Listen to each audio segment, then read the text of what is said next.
Little things give you away. Okay.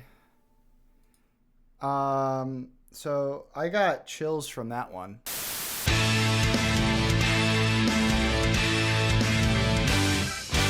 What's up, dinguses? My name is Jerry Bees. Finally, we are going to continue our journey with Linkin Park. And my journey is a special one. In my first reaction to Linkin Park on this channel, I titled it Linkin Park Hater Reacts to Linkin Park because, well, I had never liked the cut of their jib. They were never my favorite.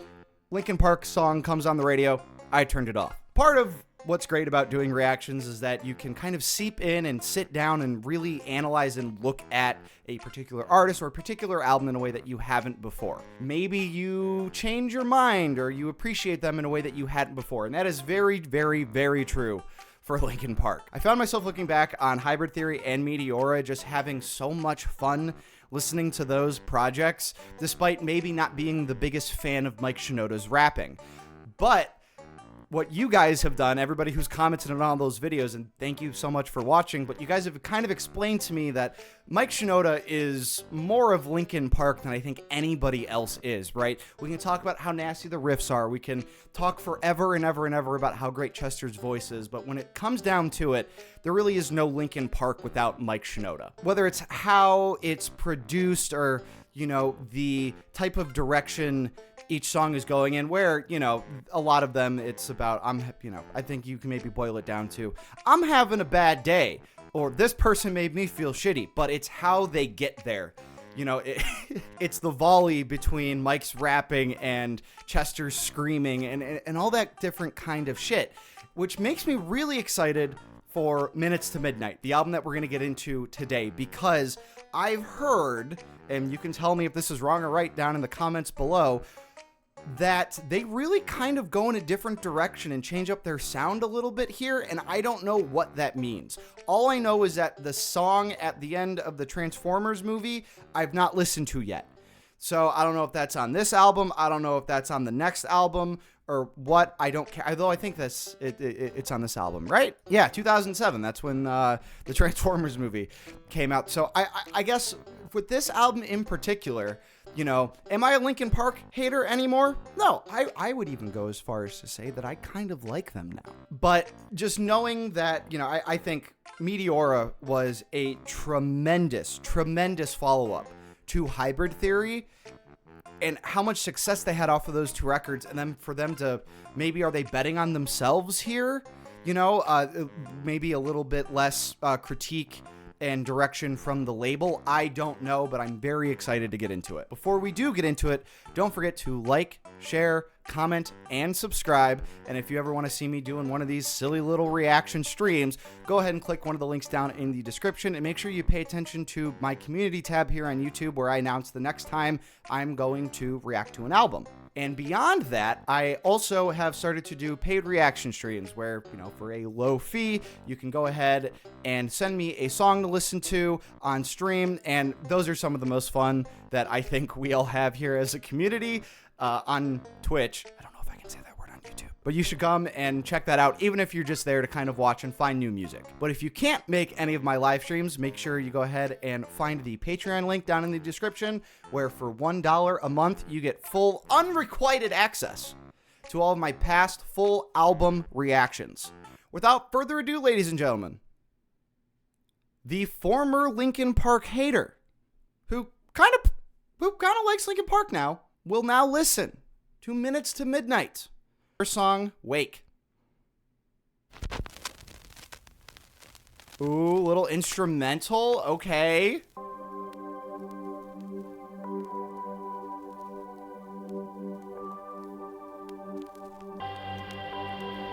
Deathly Toms.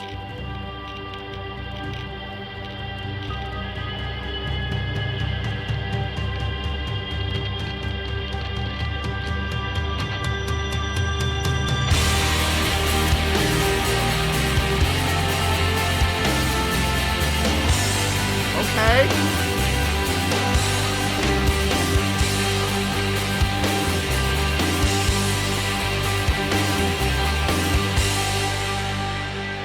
I loved that. We won't pause it. We'll keep it going. Giving up.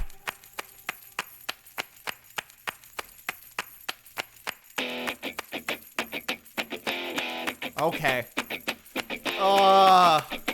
I've missed these guys.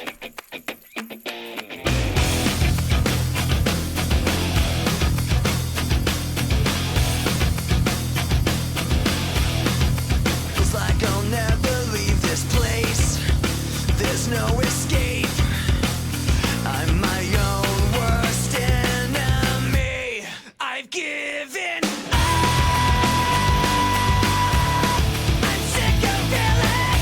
Is there nothing you can say? Take this all away. I'm suffocating. Tell me what the fuck is wrong with me. Okay. So this is just the first thing that came to my head. This is the best that a Linkin Park album has started for various reasons. So going back to the, we're not really interluding from everything, but the overture, the intro, Wake, right?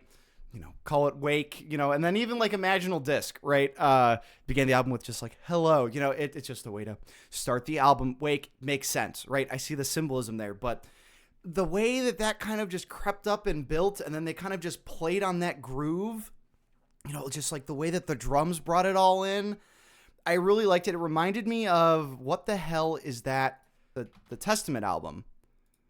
Yeah, The Formation of Damnation. For the Glory of. It's 1 minute and 12 seconds, but it just perfectly builds and builds and builds, and then it throws you right into the first track, and it's so damn good. And it's like the biggest song off that album too. Just going to show that, like, you know, as far as an opener, sometimes you just need that one track that just gets things moving, whether or not that, you know, says anything about the themes. You know, if it's kind of preluding some of the themes in the album, we'll go ahead and see as we continue.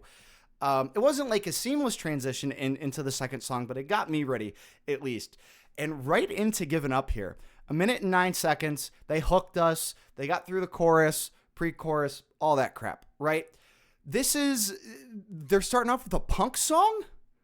This is a punk song, ladies and gentlemen. And I kind of love it. So, like, already them changing up their sound is coming in full force, because, you know, we hear in the past two albums, the layering with the scratching and the guitars and the bass, to where, you know, the first time I heard Hybrid Theory, it sounded a little muddy, but then I think by the time we ended Hybrid Theory, I had kind of got around to, I figured out how to listen to Linkin Park, right? And I think that's one of the things with finding a new artist. Like, you might not like them immediately, but maybe you just don't know how to listen to them yet. Radiohead is another one of those bands for me. I just didn't know how to listen to Radiohead. And I don't think I knew how to listen to Linkin Park. But here, it's a lot more stripped down, but what's not stripped down is the fucking energy, the fucking vibes. Ugh. Yeah, no, the bass is mixed really, really, really well, too. I'm my own worst enemy. I've given up. I'm sick of feeling. Is there nothing you can say?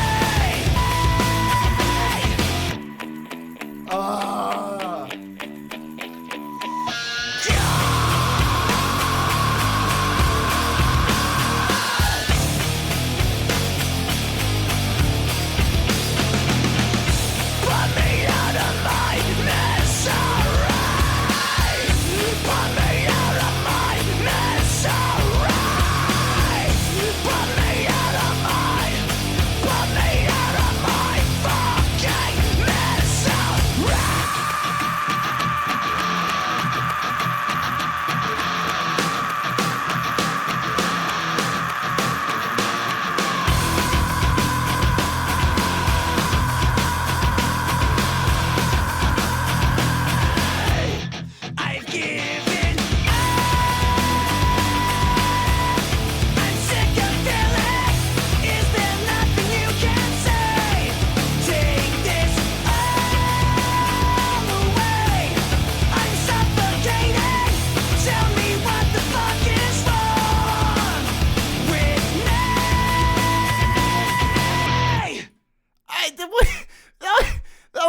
so good. That was like, I'm just going to tell you right now, that was and is right now my favorite Linkin Park track that I've ever listened to. So is this the track that I've heard so much about where Chester takes a page out of the book of Maynard James Keenan and just screams for as long as he absolutely can? Because that was like, what, 17, 20 seconds there? He just held that note for so long. And I bet you that this is one of those tracks that they, try to record at the end of the session. Because you're not singing again after that. That breakdown right here, like here, throughout all this, I'm push moshing. I'm having a good time at the punk club. But then all the hardcore bros come in two-stepping, and it just goes so hard. And they bring it back up, send us back home to where we came from, how it started out, just high. Yeah, I did. Wow. Is the whole album like this? 17 seconds, dude. I don't know. It does remind me of Closer, but just the energy with this one is insane. Now, I know it's not a true punk song because it's over a minute and a half long, but, the album, like people said, is a whiplash of emotions. Well, and it's obviously, it's the standard Linkin Park stuff where, you just feel trapped and you want somebody to absolve you from whatever internal or physical ailments that you happen to be dealing with. And I think I did, again, I've said this in prior Linkin Park streams, that's why people gravitate towards them, because they have the music to kind of match that energy as well. It's just so good. So goddamn good. I feel like I'd gained 10 pounds of muscle mass listening to this song. Jesus. Leave out all the rest. I dreamed I was missing.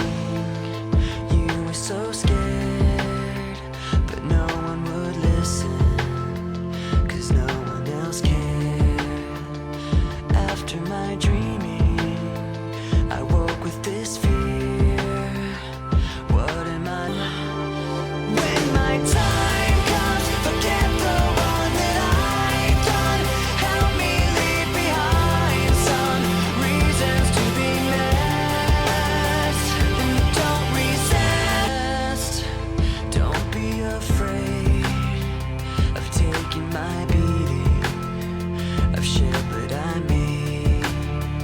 I'm strong on the surface, not all the way through. I've never been. When my time comes, forget the wrong that I've done. Help me leave behind some reasons to be messed. Leave out all the rest. Okay, so we'll go back a little bit because I think we're heading into the bridge there. The last song was like, okay, here's all the reasons why I'm sad and miserable, but I'm going to put it over this like high energy, hard rock song for me to kind of dance around and, it's going to be real cathartic and everything like that. While here we are taking our time and we are settling into these emotions here. Some shit that it's hard to deal with, fuck. Those memories that linger, and the music is also lingering. You have more time to kind of stew in this one. And, the slower kind of songs like this, I don't feel is completely foreign to them. The one thing, I don't know if the production's more directed. It's definitely more restrained. It's not as layered. Not to a discredit. Purely an observation. Because everything I'm hearing with this one is working. But so far, everything people have said about, the sound kind of changes on this one, it's ringing true. All the hurt inside you've learned you had so well, pretending someone else can come and save me from myself. When my time comes, forget the wrong that I've done. Help me leave behind some reasons to be mad. Leave out all the rest. Forgetting all the hurt inside you've learned you had so well, pretending someone else can come and save me from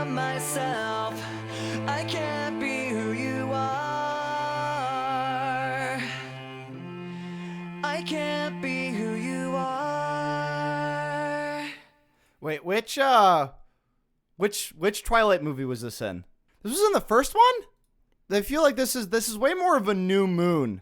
This is way more of a New Moon song. Oh, the second credit song, so that's why. Okay, no. Stop gatekeeping Twilight for me. That's where I draw the line. But yeah, this one was fine. Yeah, like I said, it kind of allows, I think, it's no mistake that I might be a fan of, their heavier shit. Plenty of reason for people to like this one. Twilight, gotta love that shit. It does give off way more New Moon to me, but that's just me, I think. You'll have to get used to softer Linkin Park on this album and future albums. Okay. All right, well, we'll see how they get it done here. Bleed it out.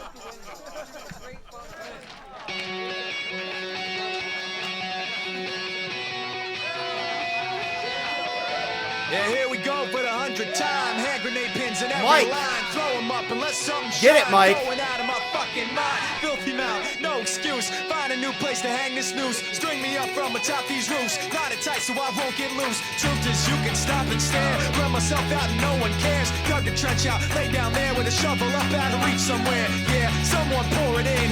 Make it a dirt dance floor again. Say your prayers and stop it out when they bring that chorus in. I bleed it out, digging deeper just to throw it away. I bleed it. Okay, so this is another one that I've probably heard on the radio because, Chester gets in, I bleed it out, digging deeper, right? I definitely heard this somewhere, so I don't know how true of a reaction this is going to be. I usually tend to call songs I've heard before that are on albums that I haven't listened to, in their entirety, more reviews than quote-unquote reactions.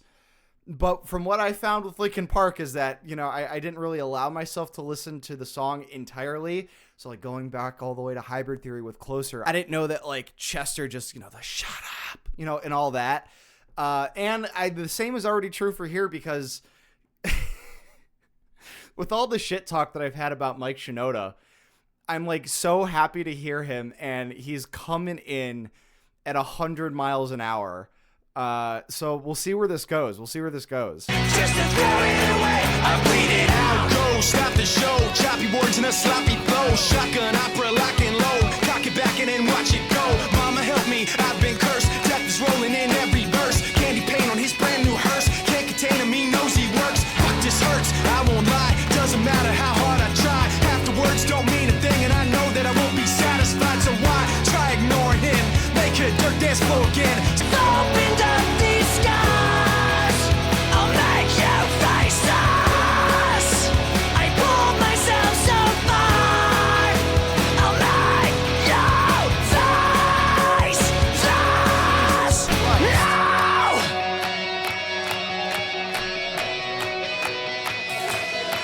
I bleed it out, digging deeper just to throw it away.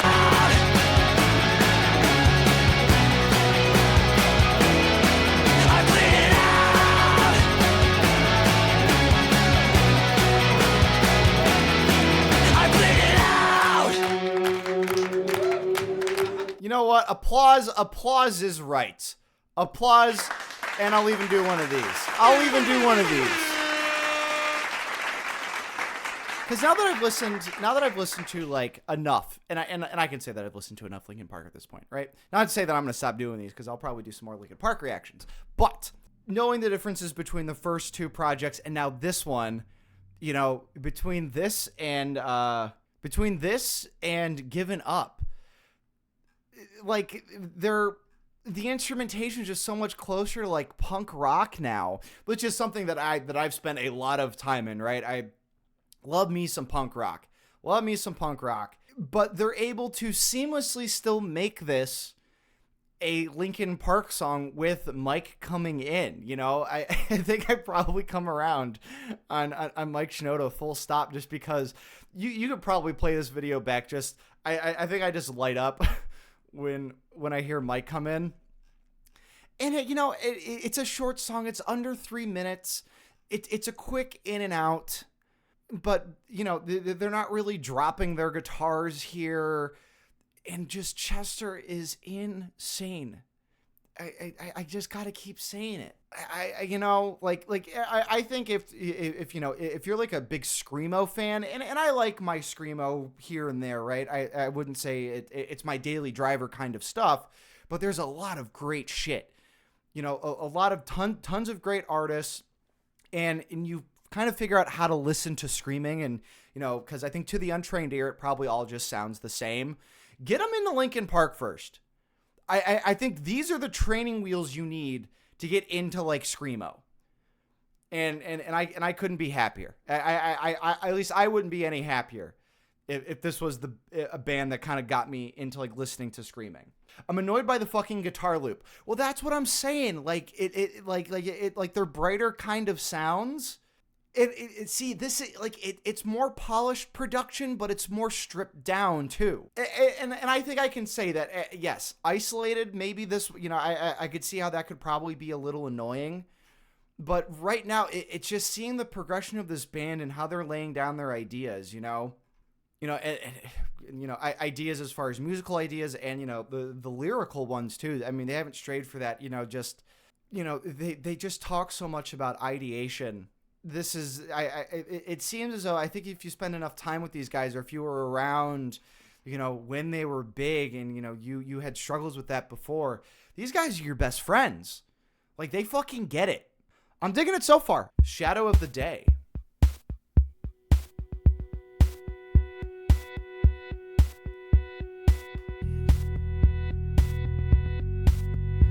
Sometimes solutions aren't so simple.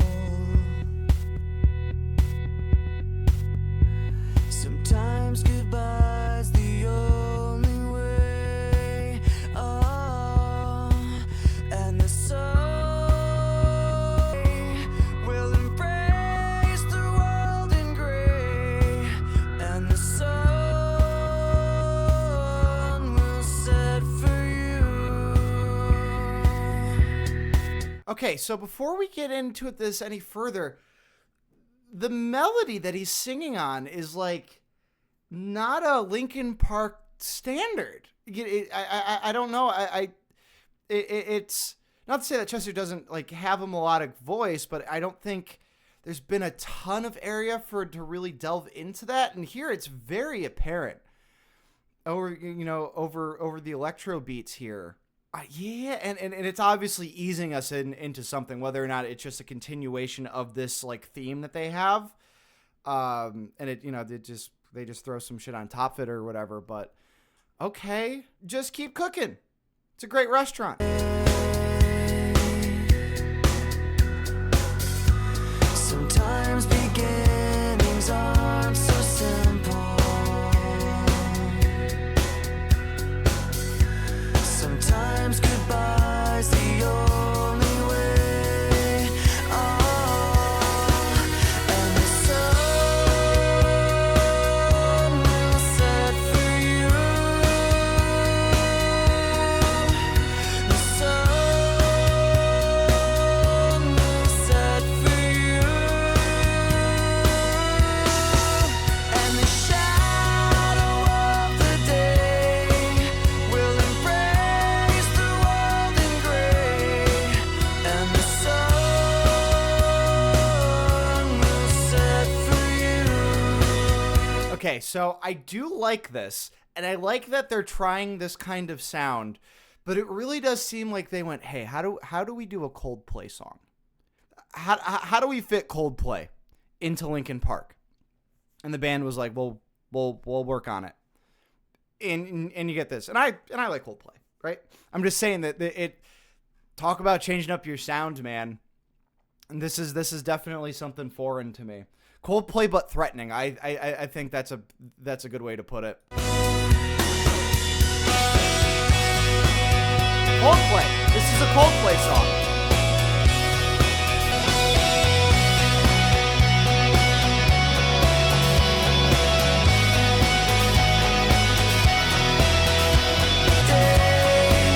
Will embrace the world in gray, and the sun will set for you.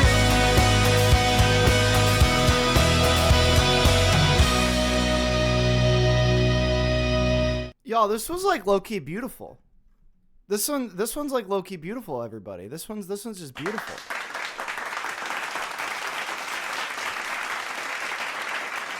I think this actually might be one of the first, because, you know, they don't talk about terribly happy things, but this one, like, actually probably made me genuinely sad because of how beautiful it was, but how sad it is. It's all about goodbyes, you know, it's all about something fucking ending. Oh my God. Like this one got me like kind of melancholy. I don't know. And it's this cuz it's not as layered as some of the other shit is, but I'm also like getting this sense of like they're way more confident in what they're doing because it's so like they're not really trying to impress anybody. They're being Linkin Park. They're being who they are as individuals when this album was written. And I think that's coming through. You know, and if you know more about, maybe because I didn't read any Wikipedia page or anything before this album other than people telling me that the sound changed up, let me know like maybe like what the band was going through at the time or like why they decided to go in a different direction. As a result, it could have been, you know, maybe the contract with the label ended. I don't know. Please let me know. But this one actually hit. This one was good. Okay, and it just kind of settles us back down. Oh.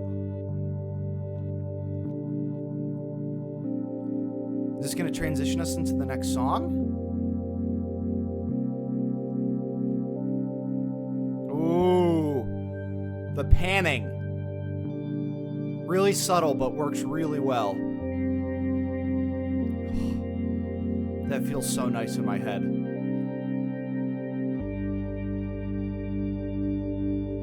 It's got a transition. Yeah, it does. What I've done. Optimus, where you at, boy? Where you at, Optimus? Shia LaBeouf.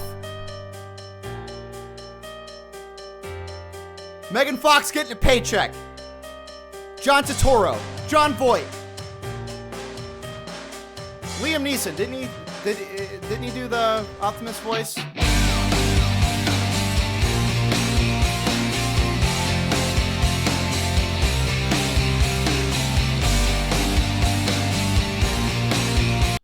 This is going to be a review. I've definitely heard this song before. I think even when I was a Linkin Park hater, this was the one probably Linkin Park song that I really liked, mainly because this is such a nostalgic song for me. I was so excited to go see Transformers. We didn't have a lot of money growing up, so taking the whole fucking family to the movies was something else. But you know, they were like, no, we got to go see Transformers, and just how Michael Bay knows how to direct a summer blockbuster.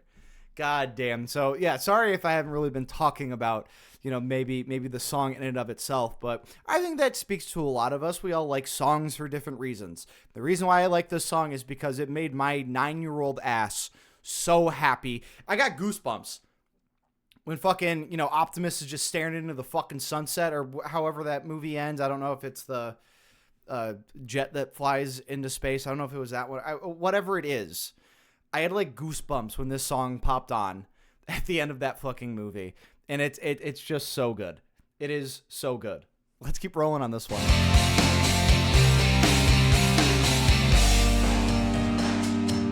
In this farewell, there's no blood, there's no alibi, 'cause I've drawn regret from the truth of 1,000 lies.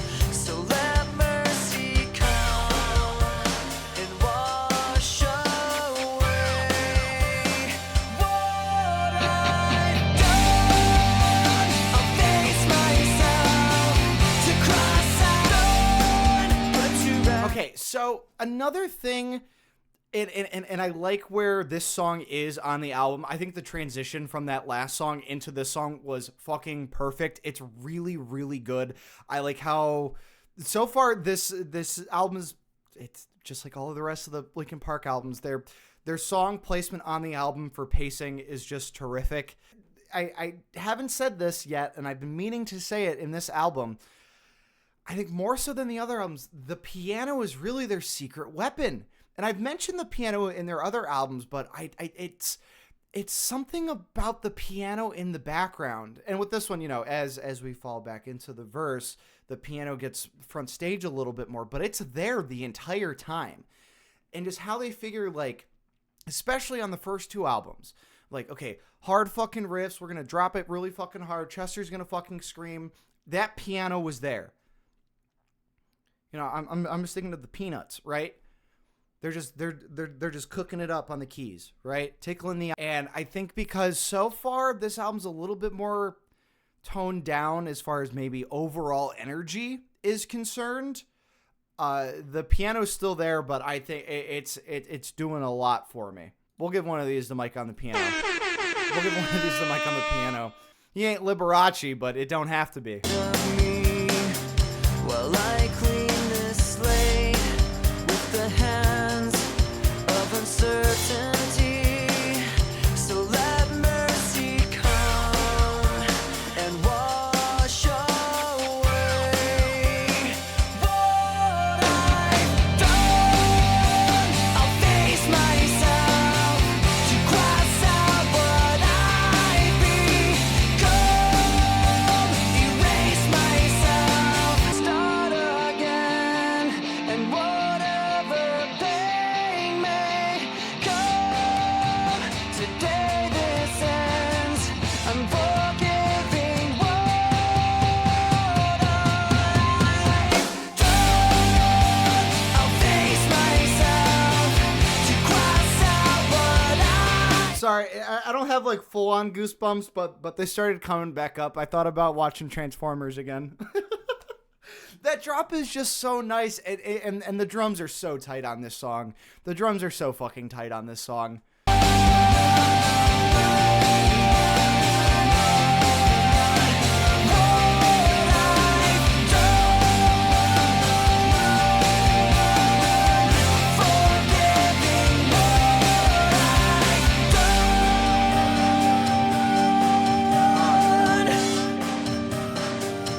And you know, because this song, they don't drop it as hard as they have like in other songs, and considering that that seems to be kind of the theme with this album, right?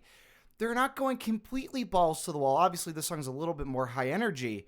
It makes this song even that much better for me, just because I now have the context to which this song kind of exists within their discography. It might just be going back to this song and not going back to Transformers after this. Wouldn't that be something, right? I didn't see the last couple of those movies. I didn't really care. This song made me think I just watched a great movie. Exactly. I think this works as well as the first single for the album. It's sort of a mix of the heavy and soft. I think this song is a perfect well, I haven't finished the album yet, so I'm not going to eat my words just yet. Hands held high.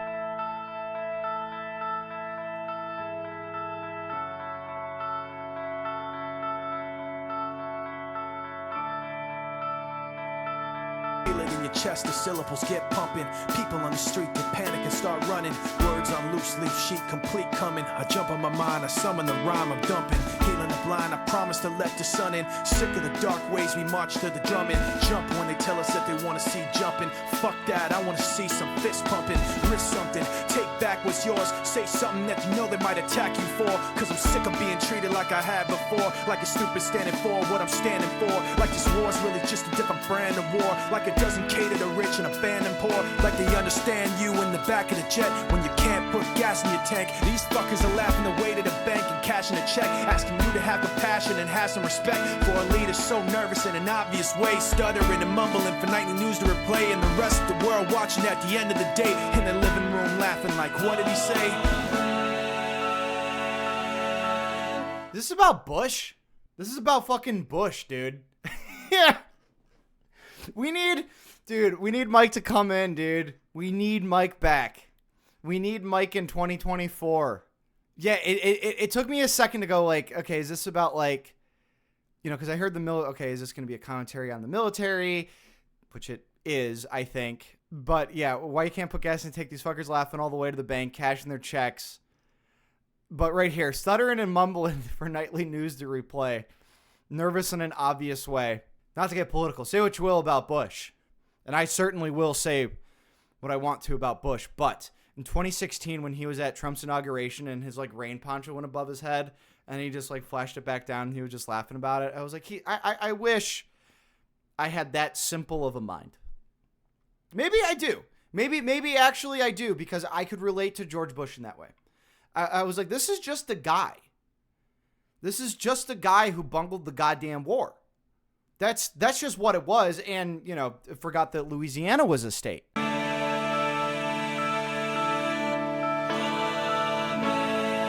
I hate to pause it again, but like the amen, I think that's a commentary of the Christian nationalism that was kind of emboldened under Trump, or not Trump, Bush, same difference. In my living room watching, but I am not laughing, cause when it gets tense I know what might happen. World is cold, the bold men take action, have to react to get blown into fractions. 10 years old is something to see, another kid my age drugged under a Jeep, taken and bound and found later. I know my brother had a book he would hold with pride, a little red cover with a broken spine on the back. He hand wrote a quote inside, when the rich wage war it's the poor who die. Meanwhile their leader just talks away, stuttering and mumbling for nightly news to replay. The rest of the world watching at the end of the day, both scared and angry, like what did he say?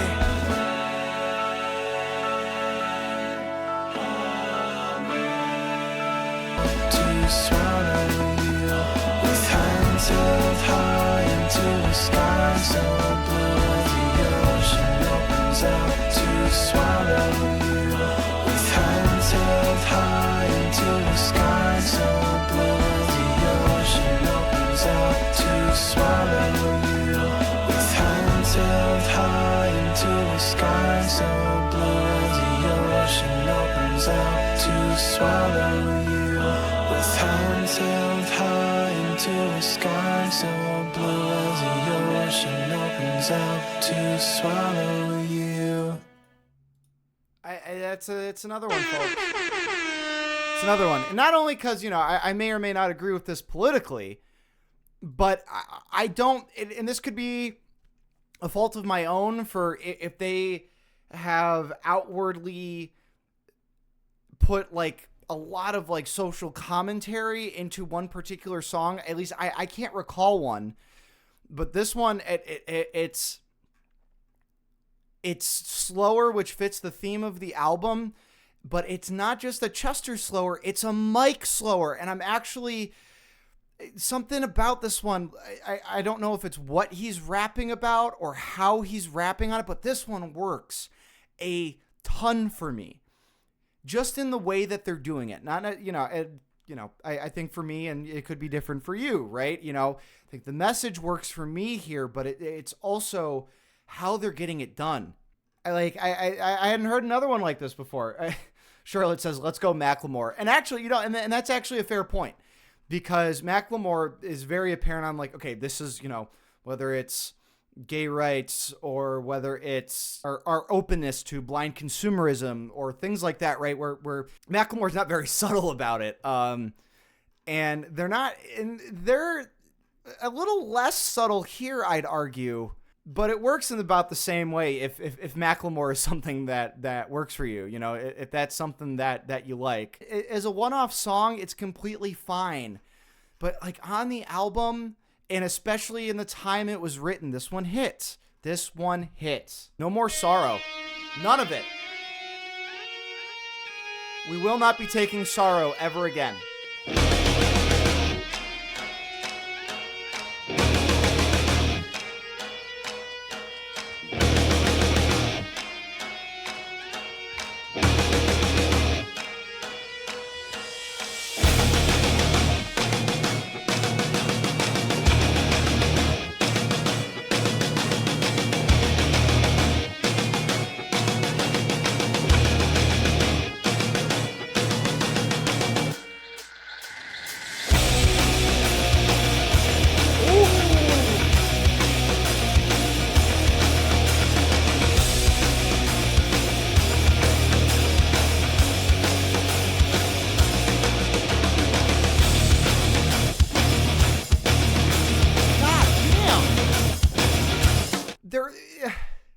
So, you know, it's a simple chord progression, but that chord progression is just so banger. I felt really, that was an awkward way to put that. And not even the whitest thing I've ever said. Dude, that's so banger. I liked it a lot. But now we're going back to metal. This is a metal song. In your eyes, do you yourself. I don't realize your crusades, a diss that you've done. No, no more sorrow. I pay for your mistakes. Your time is borrowed. Your time has come to pay, I see I've been deceived. You will pay for what you've done. No, no more sorrow. I pay for your mistakes. Your time is up to pay,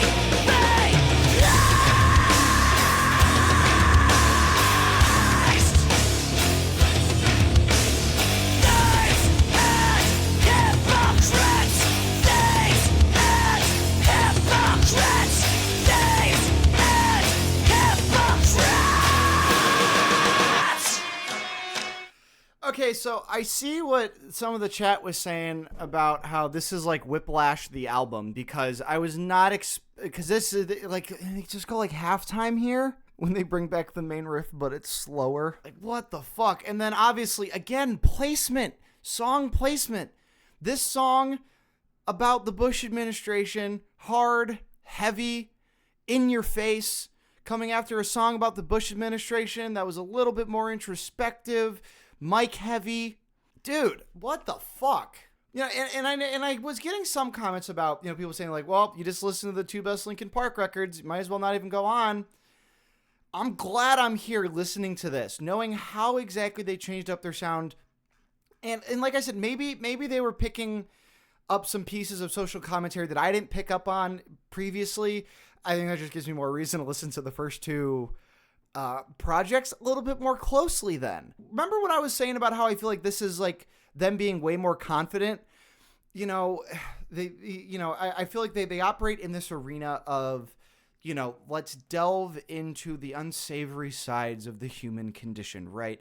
Depression, alienation, ideation, all that stuff. But they're confident in ways that's like, no, we can be slower here. We can say what we want politically because and we think that we have the fan base and, you know, the chops to back it up.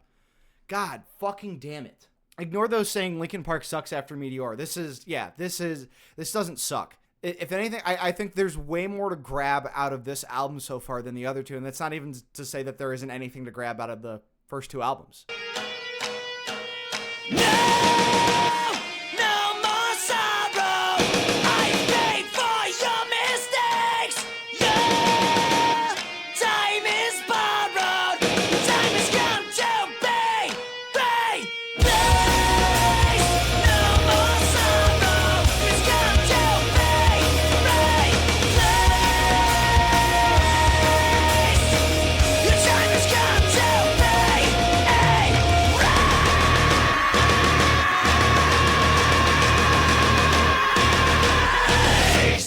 Jesus Christ. Ugh. Is this how it feels? Ugh. Time has come to pay a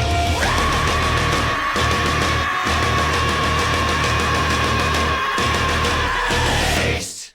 I don't know if Chester was doing more fucking cardio, but I feel like he's sustaining his voice in so many different areas, this album in particular. And he had sustained his voice before, but I'm getting that, obviously, you know, in the first song too. And I really love how this was written. So, you know, that's kind of the punch of the chorus. Your time has come to be replaced. Time has come to be replaced. Time has come to be erased. And that just hits so hard. 2024 pilled, except none of it unfortunately happened, right? Not to get political. Fuck you, J.D. Vance. Valentine's Day. My insides all turn to ash, so slow.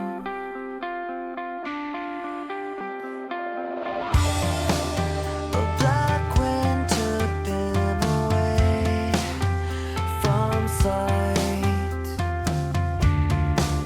and now the darkness over day that night.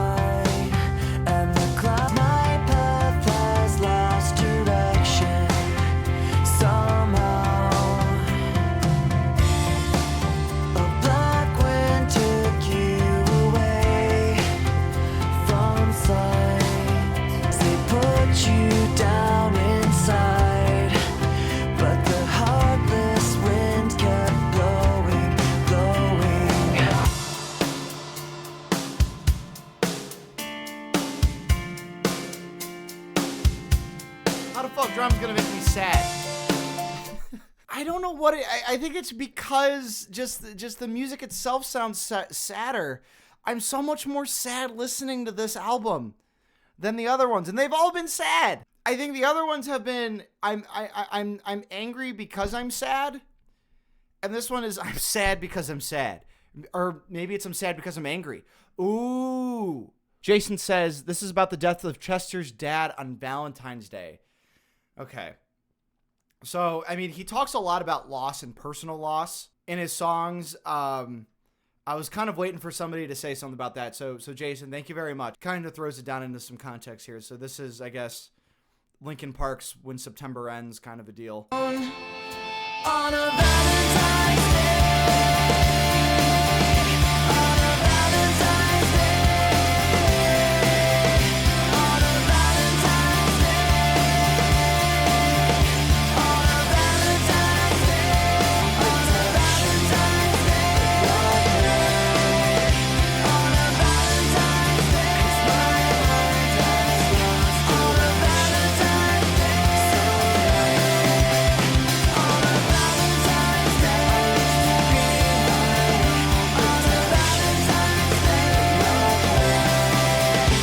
a Valentine's Day. On a Valentine's Oh, that drum fill at the end was sick.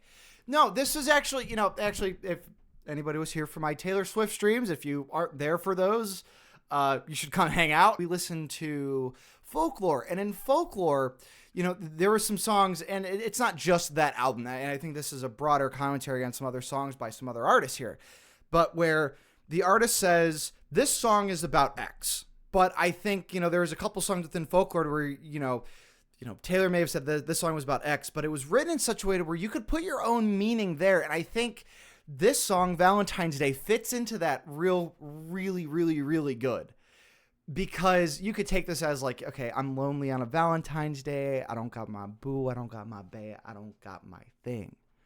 Right? But it works just as well, and it's even more sad when you hear the actual meaning of it. That alone, god damn.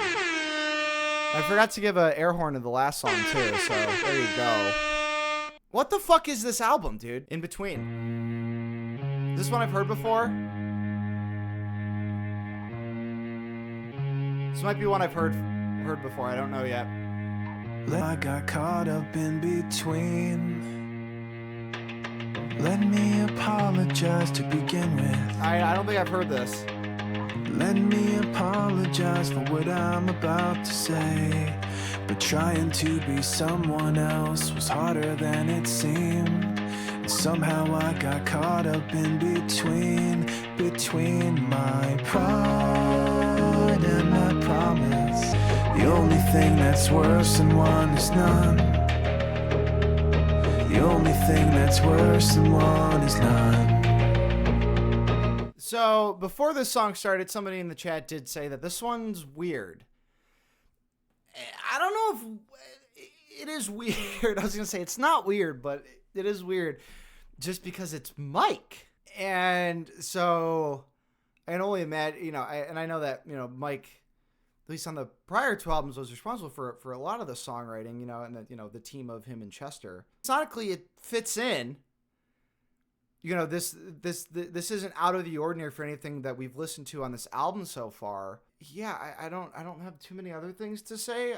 His voice isn't bad in this. Mike has been singing on other places on this album. It's mainly been backing vocals. Yeah, I can appreciate that. I kind of love that Mike is singing this though. Just for the fact of it. I cannot explain to you in anything I say or do, but hope the actions speak the words they can. For my pride and my promise, for my lies and how the truth gets in the way. The things I want to say to you get lost before they come. One is none. The only thing that's worse than one is none. The only thing that's worse than one is none. So, I think one of, and this is probably, critique of something I could have probably done better in the Linkin Park series. I never truly have a ton to say about the lyrics, but I at this point, I think it's just maybe how they write them, whether or not they resonate with me. I think, especially going back to, Hands Held High and No More Sorrow there, it was a little bit easier to kind of pick up on Valentine's Day after just knowing kind of what that song was about. So as far as everything I have talked about and everything I probably will talk about with Linkin Park, we'll see. I will say, there's just nothing I can really grab a ton from because, like I said, they kind of operate in that just sad umbrella kind of space. But the good thing about Linkin Park is that they do enough musically and instrumentation and production-wise for me to kind of talk about. And, of course, how they build their albums. They're like beavers when it comes to building the fucking album, dude. They can do anything they wanted, right? In pieces.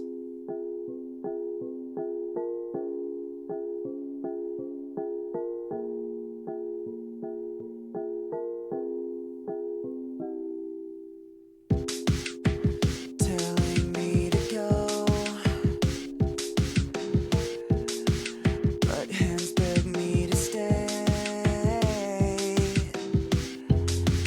Your lips say that you love, along with all your secrets and regrets. Don't lie. Ooh.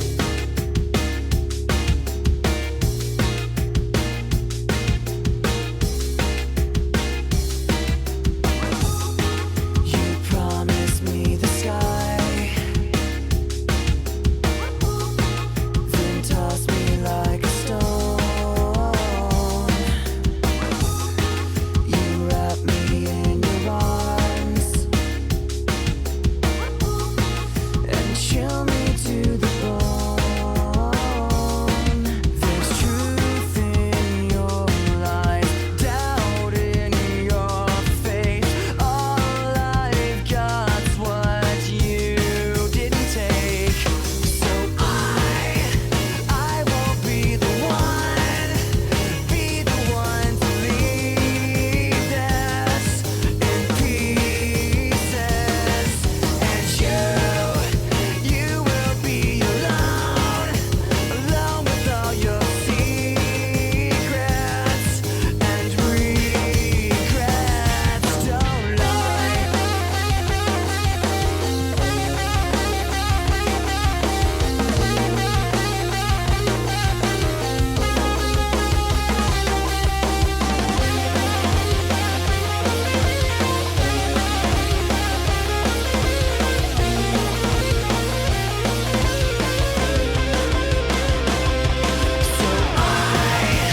I won't be the one to leave this in pieces. And you will be alone with all your secrets and regrets. Don't lie. What the fuck?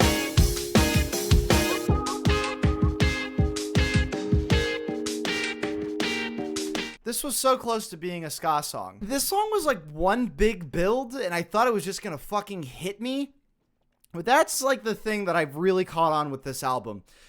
The harder sections of some of these songs sound so much harder because of the slower bits and how well they're doing the slower bits. Drum-wise, and I have not talked about this enough, and it's very apparent in this song. Who is their drummer? Rob Borden. Rob Borden, you absolutely cooked on this fucking album, especially this song. Like, it was like one big build, and it didn't really. I was expecting like a huge drop, but instead we got this like wicked guitar solo.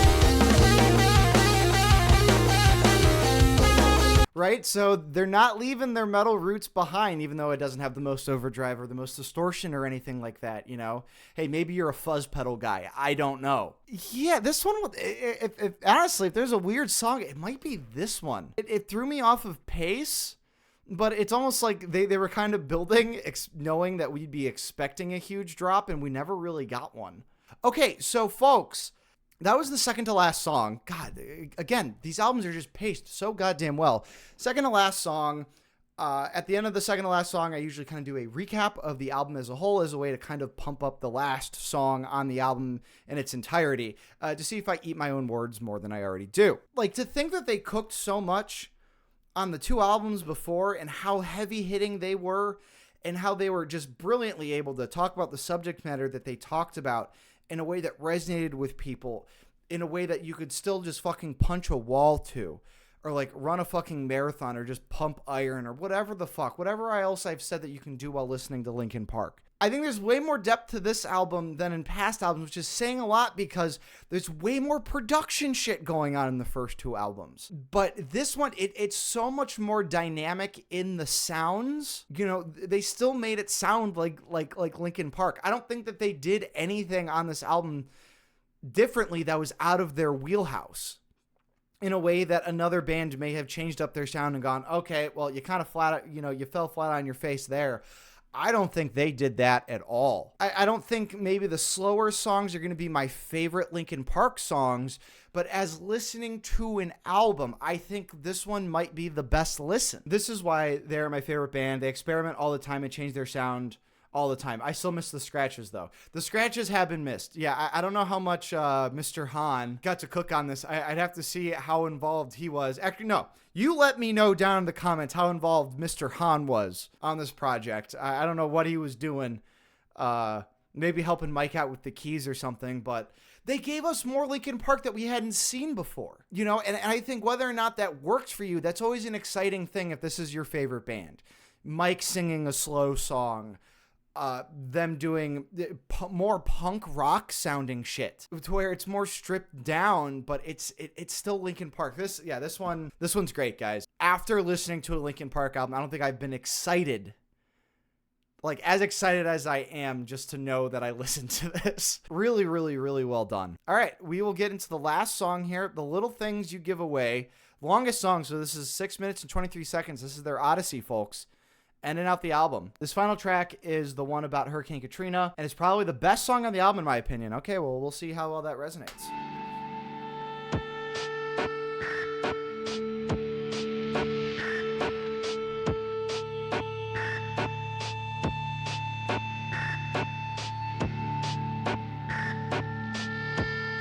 Through the windows, up the stairs,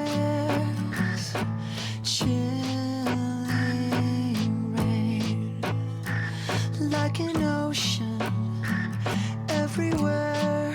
Don't wanna reach for aching. The levees are breaking. Trina right there. All you've ever wanted was someone to truly look up to you.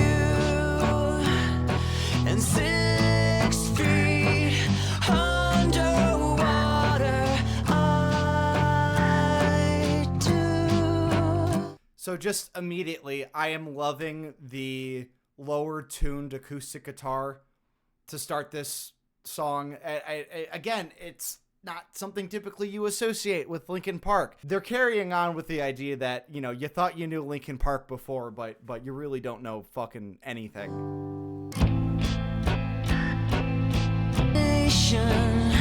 Simply stares, don't wanna reach for me, do you? I mean nothing to you. The little things give you away, but now there will be no mistaking. The levees are breaking. All you've ever wanted was someone to truly look up to you. Underground now,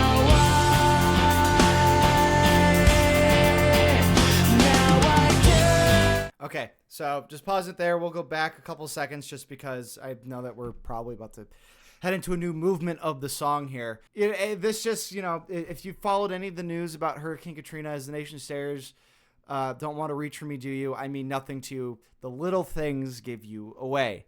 You know, it didn't seem that there was as good of a response from, you know, especially George Bush when Hurricane Katrina happened. And, I mean, shit, this year I think was the 20th anniversary. There's still so many places down there that just have not recovered.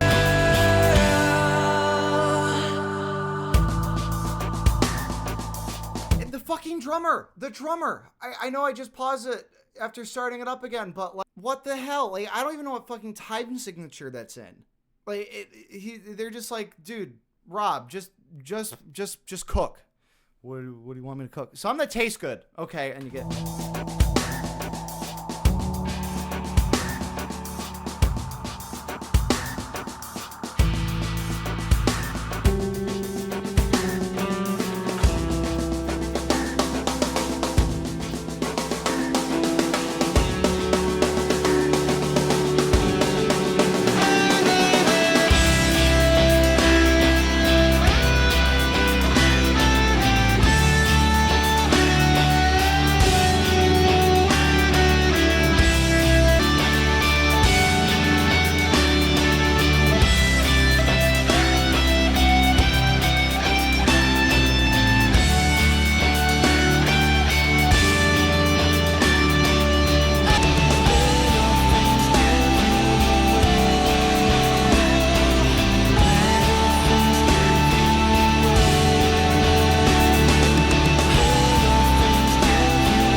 Okay.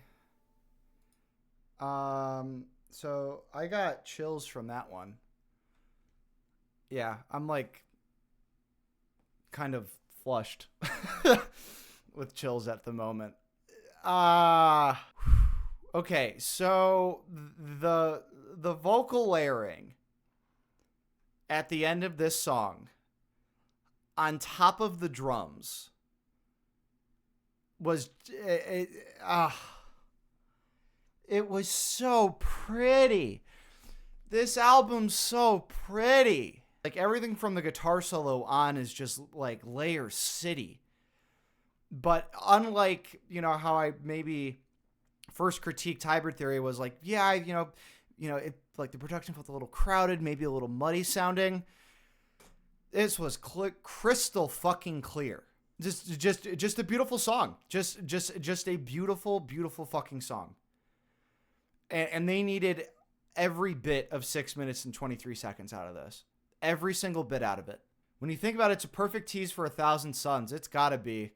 I think I'm gonna have to get to that one. So, what are my conclusions on Minutes to Midnight? You think you knew Linkin Park before. You don't know fucking shit. Did they completely reinvent themselves? I don't know, because it all still sounded like Linkin Park. And I think that's a credit to this group, because you can hear it and go, okay, that's different, but it still sounds like Linkin Park. It's like they have the wheelhouse, but they were just in another corner of it. They knocked a wall down and made it bigger. They made these sounds work for them. And it has these peaks and valleys of hard hitting to somber and low, but going somber and low in ways that I didn't expect, with Mike singing and like the brighter guitars and that guitar solo at the end of that last song, The Little Things You Give Away. To know, and some more backstory, and I don't know if this, again, if I wasn't picking up on them or if nobody had said it in chat, because I don't like to do a ton of research before these reactions, right? But like Valentine's Day, knowing that was about his dad, but it can work as, a hopeless romantic thing. Hands Held High and No More Sorrow, and The Little Things You Give Away, their political, cultural critiques. just, the punk rock and the fucking sad and the... I am so glad I listened to this album. I am like so glad. Just hearing their hits on the radio, it might be really easy to go, okay, this is just some other new metal gubbins. And it's that either that sound works for you or it doesn't. And I think the same is true here. Either this works for you or this doesn't. And if you were a Linkin Park fan of the 2 albums before, I can see why this doesn't work for you. Just please believe me when I say that you're wrong. You're just wrong. Not to say that it wasn't mature before, but these are just fine young gentlemen here. Yes, this is why the new era still has so many fans. Even with another singer, it still sounds like Linkin Park.